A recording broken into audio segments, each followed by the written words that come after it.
I first found out about Leigh Bowery, who he was, when I saw Taboo in London. Mind you, the play was structured in such a way that you didn't really know much about him. I knew that it was a loud character and he had outrageously odd costumes and paint on his head, and but to me, he wasn't written into the story, and I didn't pay attention to him till I found out it was being played by Boy George. So then I went home and I thought to myself, God, I was very captivated by the storyline, and I was interested in finding out who that man was. Did he really walk around with the costumes that, pointed big foot? I mean, I couldn't believe really what they were presenting to me, and I went and got every book that I could get on Leigh Bowery, and was lucky enough to know someone who knew Charlie, who made this documentary. And I got the documentary, which was sort of the instant course in Leigh Bowery. And then I read everything I could find about him. And he fascinates me, I think, still to this day. I don't think we got him really right in the play on Broadway the first time around. We'll be back. I'll get it right. But, he was the kind of man that I think would have scared me in real life.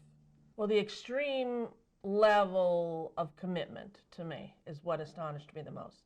To find out about the Orfeo Gallery and him sitting in the window and mirroring the front glass so that he would only see himself. The level of narcissism, the way he forced you to deal with everything he thought and felt, regardless of what it made you feel, to the point of revulsion. And even when he was revered, because the one thing that I thought I was hooked when I read Lucian Freud, after he painted him, that Leigh took all the scraps from the Lucian Freud brushes, and he made like something that said like "fuck you, Lucian Freud," or some. I don't even remember exactly the story, but I remember reading that early on, thinking, now Lucian Freud paints you, and you still won't give it up for the guy. You still got to give him a little "fuck you." So there was something about him that was very endearing, and the photos of him as a young man. He's such a beautiful man, and I never encountered anyone like him. Well, I really identified with his story where he felt like an outsider, and that he wanted to come and find his own tribe. And I thought that was pretty astounding. And he came and he found a tribe. And it's hard to play follow the leader when you don't know who the leader is.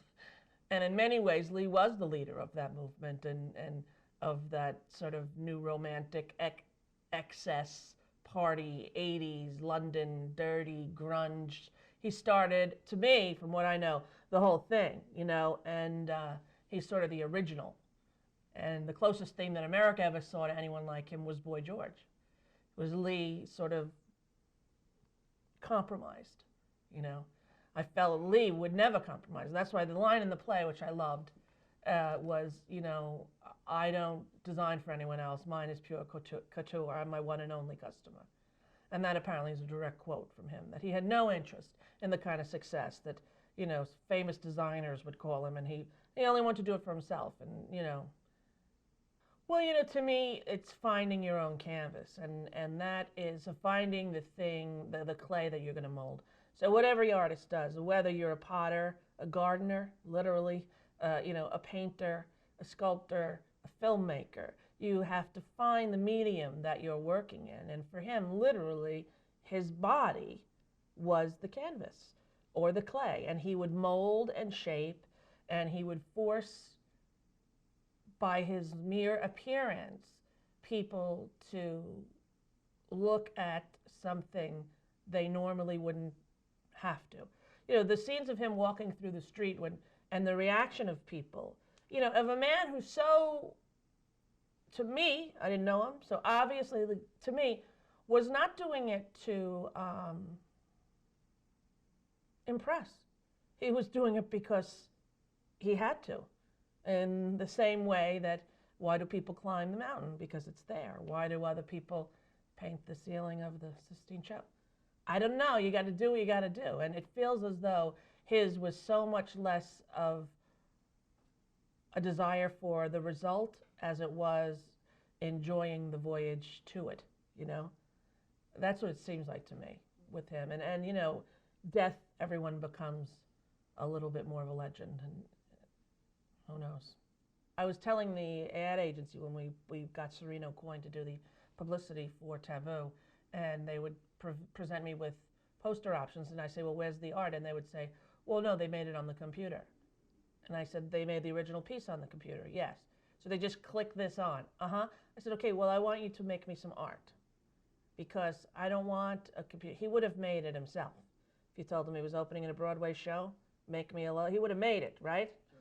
I know that because I made them myself. And, you know, I said, how come I have 75 images on my computer and you don't have any? And they were like, well, we don't usually work that way. I go, well, this is the man who we are trying to represent, and I believe this is how he would have done it. So then they papered it in a conference room, and it became their art studio, and the art that we ended up using was actually made by real people who actually gave a shit. It wasn't just computer click.